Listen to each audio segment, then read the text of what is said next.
दोस्तों नमस्कार, स्वागत है आप सभी का ऑनलाइन एडा फर्स्ट यूट्यूब चैनल पर। इस वीडियो में हम बात करेंगे उत्तर प्रदेश में नई प्राथमिक शिक्षक भर्ती को लेकर, साथ ही प्राथमिक शिक्षक भर्ती के अंदर 25 अंक के वेटेज को लेकर आदेश के बारे में। इसके अलावा 39,000 पदों पर भर्ती के विज्ञापन के लेकर, जिसके अंदर आपको कितनी कट ऑफ पे नौकरी देखने के लिए मिल सकती है। साथ ही उत्तर प्रदेश के अंदर 1000 से ज़्यादा बीएड और बीटीसी कॉलेज के ऊपर ताले लगने की नौबत आ चुकी है। सारी जानकारी हम कवर करते हैं। चलिए दोस्तों वीडियो शुरू करते हैं। वीडियो को लाइक कर दें, साथ ही शेयर कर दें और चैनल को सब्सक्राइब करना बिल्कुल ना भूलें। शुरुआत करते हैं दोस्तों एक बड़ी अपडेट के बारे में, जो कि संबंधित है बीएड और बीटीसी को लेकर। आप जानते हैं कि लगातार उत्तर प्रदेश के अंदर बीएड और बीटीसी या फिर पूरे देश के अंदर बेरोजगारों की जो फौज है वो खड़ी करने का प्रयास किया जाता है, चाहे वो बीएड के माध्यम से हो, बीटीसी के माध्यम से हो, बीटेक के माध्यम से, एमटेक के माध्यम से। लेकिन जब समय आता है परीक्षाओं के अंदर भर्तियों का, तो इस प्रकार के आपको सुझाव दिए जाते हैं कि भाई अपना बिजनेस खोल लो, अपने बिजनेस पर आधारित काम करें या फिर सरकारी नौकरी के भरोसे ना बैठें।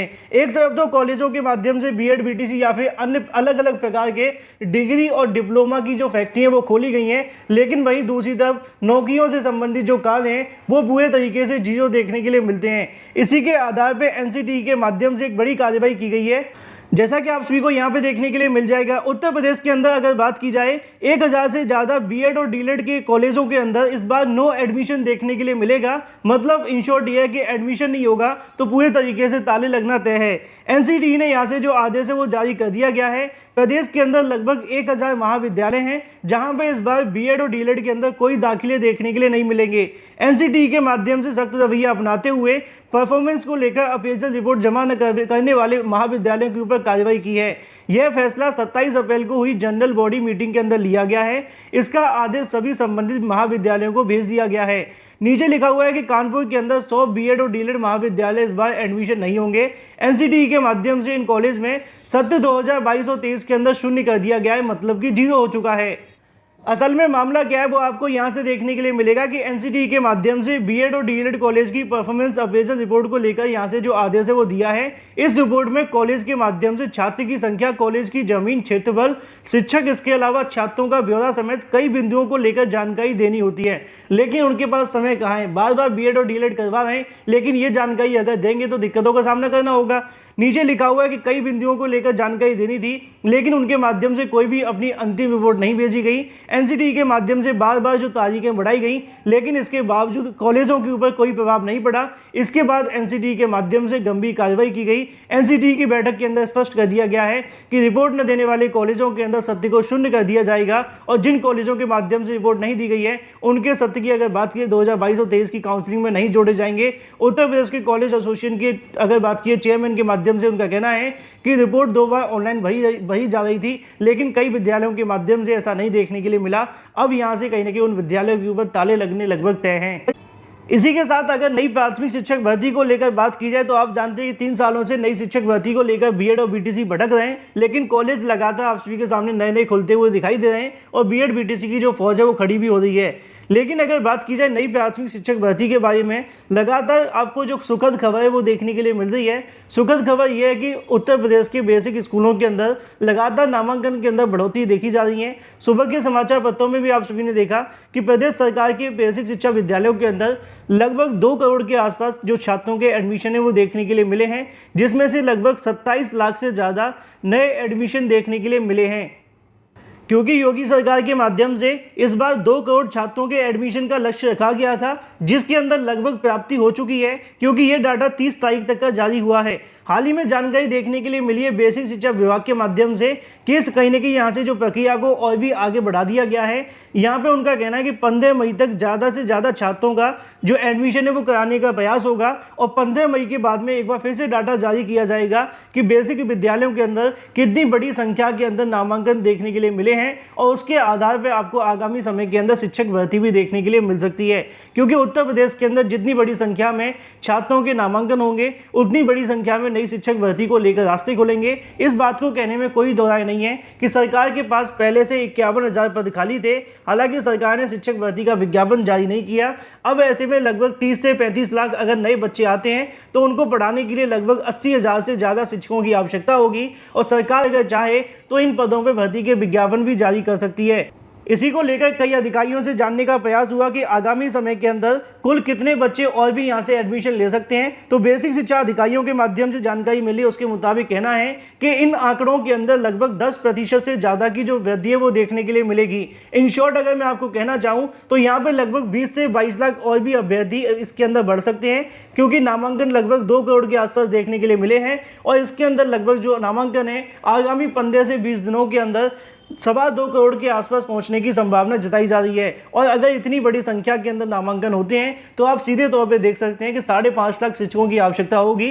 बेसिक में पहले से ही लगभग बड़ी संख्या में शिक्षक मौजूद हैं, लेकिन जब नई शिक्षक भर्ती की बात आएगी तो 30 से 40 जो कहने के अभ्यर्थी नए मौजूद हुए हैं, उनको पढ़ाने के लिए 80,000 से ज़्यादा शिक्षकों की आवश्यकता पड़ने वाली है। अच्छी खबर यह है कि प्रदेश के अंदर लगातार नामांकन किए जा रहे हैं। प्रदेश सरकार के माध्यम से कई शिक्षक और इसके अलावा शिक्षा मित्रों के वेतन रोक दिए गए थे सिर्फ नामांकन को बढ़ावा देने के लिए। अब लगातार यहां से बढ़ोतरी देखी गई है। देखना दिलचस्प होगा कि शिक्षक भर्ती के विज्ञापन को लेकर सरकार क्या फैसले लेती है।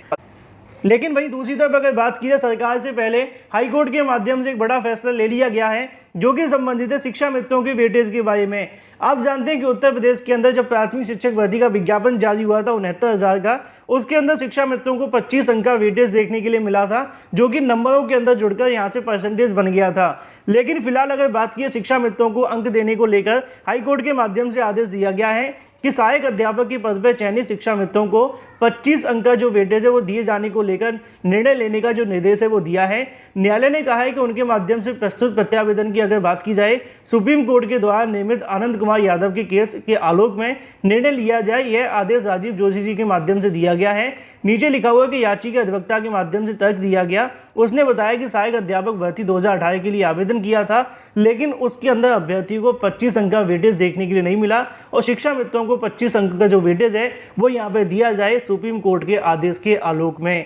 लेकिन इसी के साथ अगर बात की जाए अपनी अगली अपडेट के बारे में, जो कि संबंधित है 39,000 पदों पर नई भर्ती के विज्ञापन के बारे में। इसकी योग्यता के साथ साथ अगर बात की जाए कट ऑफ को लेकर कि भाई कितने कट ऑफ पे आपको यहाँ से नौकरी मिल सकती है और बिना परीक्षा के भी यहाँ से आपको नौकरी मिल सकती है। तो जैसा कि दोस्तों दोपहर को एक वीडियो बनाकर आप सभी को जानकारी दी गई थी कि लगभग 40,000 पदों पर नई भर्ती का जो नोटिफिकेशन है वो जारी हुआ है, जिसके अंदर 38,926 ग्रामीण डाक सेवक की जो भर्ती का विज्ञापन है वो जारी कर दिया गया है। 2/5/2022 से लेकर 5/6/2022 तक आप सभी इसके लिए आवेदन कर सकते हैं। आवेदन करने के लिए आपसे 100 रुपये चार्ज लिए जाएंगे। इसके अंदर कोई भी एग्जाम देखने के लिए नहीं मिलेगा। अब इसका चयन कैसे होगा, वो मेरिट के आधार पे होगा। जितने नंबर आपके होंगे उसके आधार पे मेरिट बनेगी। बस आपका 10th क्वालिफाई होना अनिवार्य है, मतलब जितने नंबर ज़्यादा आपके 10th में होंगे उतनी ज़्यादा संभावना है कि आपको नौकरी मिल जाए। एज लिमिट आपकी 21 से लेकर 18 से लेकर 40 वर्ष आपको देखने के लिए मिलती है। कम से कम 18, ज़्यादा से ज़्यादा 40 साल के अभ्यर्थी आवेदन कर सकते हैं। अगर आप SC ST OBC या फिर PWD से आते हैं तो आपको यहाँ से वेटेज भी मिलेगा। सवाल ये था कि यहाँ पे परीक्षा नहीं होने वाली है तो चयन कैसे होगा। चयन आपका जो देखने के लिए मिलेगा वो मेरिट के आधार पे होगा, मतलब 10वीं के अंदर जितने ज़्यादा आपके नंबर हैं उतनी आपकी संभावना है। दूसरा सवाल ये भी था कि नौकरी कहाँ पे मिलेगी, तो जो आपको नौकरी मिलेगी वो आपकी प्रेफरेंस के आधार पे मिलेगी। मान लीजिए कि आपके आसपास कोई डाक या फिर अगर बात कीजिए आपके गांव के अंदर या फिर आपके शहर के अंदर कहीं पे कोई डाक के अंदर जहाँ पे भी पोस्ट ऑफिस है वहाँ पे सीट खाली है और आपने वहाँ की प्रेफरेंस दे दी और वहाँ की मेरिट के आधार पे आपका चयन हो गया, तो वो आपके घर के पास में गांव के अंदर या फिर पास के शहर के अंदर जहाँ पे भी आप प्रेफरेंस देंगे वहाँ पे आपको नौकरी मिल जाएगी। इन शॉर्ट ये है, ये आपको जो नौकरी मिलेगी वो आपके आसपास के पोस्ट ऑफिस में ही मिल जाएगी। बस शर्त है कि आपकी मेरिट अच्छी होनी चाहिए। दूसरा सवाल ये भी था कि महिलाएं इसके लिए आवेदन कर सकती हैं। बिल्कुल, महिलाएं भी इसके लिए आवेदन कर सकती हैं, मेल भी इसके लिए आवेदन कर सकते हैं। अब कट ऑफ की जब बात आती है तो 85 से लेकर 90 के बीच में अगर आप हैं, 90 के बीच में जनरल छात्रों की बात की जा रही है। अगर आप SC ST से आते हैं या फिर OBC से आते हैं तो आपकी जो कट ऑफ है 75 से लेकर आपकी 90 प्लस है, तो आपकी संभावना बहुत ज़्यादा है कि यहाँ पे आपको पोस्ट ऑफिस के अंदर एक नौकरी मिल सकती है। हालांकि आप जानते हैं कि इस बार मेरिट को लेकर जब भर्तियां होंगी तो थोड़ी समस्याएं आपको देखने के लिए मिलेंगी, क्योंकि आजकल जो छात्रों को नंबर मिलते हैं एक बड़ी संख्या में मिल जाते हैं। लेकिन फिर भी अगर आप जनरल से आते हैं तो आपके पास इतने होने चाहिए। OBC SC ST वाले अभ्यर्थियों के पास में 75 से लेकर 90 के बीच में अगर आपके नंबर हैं तो आप यहाँ से डाक विभाग के अंदर एक सीट ले सकते हैं। बाकी अगर आपके मन में अभी भी कोई सवाल है तो मैंने दोपहर को एक वीडियो अपलोड कर दिया है, उसको जाकर के आप लोग देख लें, जिससे कि आपको दिक्कतों का सामना न करना पड़े। क्योंकि 39,000 वैकेंसी के अंदर शैक्षिक योग्यता 10वीं पास है। 18 से लेकर 40 साल तक आप आवेदन कर सकते हैं। नौकरी आपकी मेरिट के आधार पर लगेगी। कितनी कट ऑफ होनी चाहिए ये जानकारी मैंने आप सभी को पहले दे दी है। बस जाइए, आवेदन करिए और उसके बाद इंतजार। वीडियो को लाइक कर दें, साथ ही शेयर और चैनल को सब्सक्राइब करना बिल्कुल ना भूलें।